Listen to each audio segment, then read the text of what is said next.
Is it easy to think? Is it easy to feel?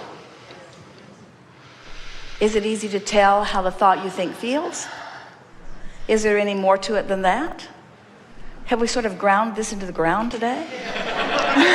In other words, we're making far too much of all of this, aren't we? Find something to be happy about and focus on it and be happy. Then find something else to be happy about and focus on it and be happy. Then find something else to be happy about and focus on it and be happy. If you find yourself, by default, not watching what you're doing, stumbling onto something that doesn't feel happy when you focus upon it and don't feel happy until you can't stand not being happy, and then make a decision to focus upon something that feels happy, and then focus upon it and be happy. That's pretty much it. We are all making too much of all of this. In other words, thoughts create, and you have the ability to direct your thoughts. And as you direct your thoughts, your feeling about the thoughts that you are directing will improve. And if you will let your life be about reaching for the best feeling thought that you can find from wherever you are, the universe will continue to deliver to you more opportunities, not only to expand, but more opportunities to revel in the deliciousness of what you have lined up.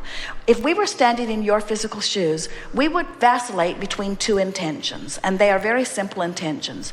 The first one would be, I want to feel good as much as I can feel good, which means I'm going to pay more attention to how I feel, and I'm going to more deliberately guide my thought. And the second intention that we would leave this gathering with, which really falls on the basis of what we have just said, is, I am determined.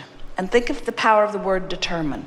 I am determined to tell the story, all stories, the story of my life, the story of my wishes, the story of my past, the story of my present.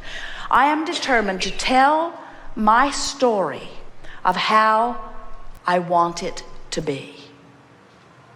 So if people say, how have you been?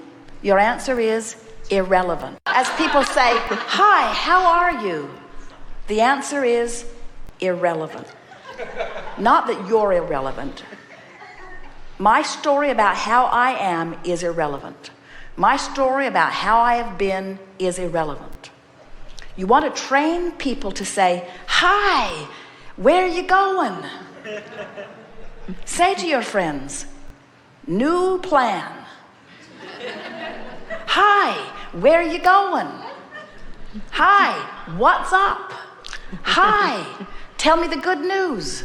In other words, the new story, the new story, the new story, the new story, the new story, because the old story is really old news. And the old story, you can't tell the old story and the new story at the same time. And the old story is counterproductive to what's in vibrational escrow.